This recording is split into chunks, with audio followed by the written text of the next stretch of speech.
So guys, for the first step, you're going to head over to search and type in CMD. Now, you're going to run it as administrator. And then click on yes. And then once you run this, you're going to type in sfc /scan now, and then click on enter. Then you want to run the scan. And now as this scan's running, we're going to complete the next steps in the video. So you just want to minimize this. And now for the next step, you're going to head over to search again and type in check for updates. Click on it. And then once you run this, you're going to click on check for updates. Make sure that your computer is fully up to date. And now for the next step, you're going to head over to search again and type in device manager. Click on it.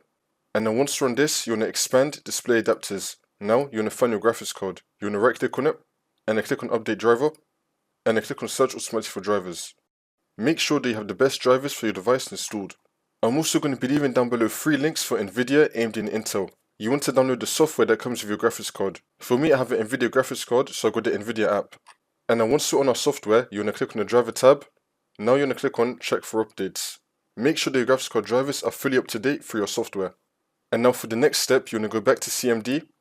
And then once you complete this first scan, we're now going to type in DISM /online /cleanup -image /restore health. Click on enter.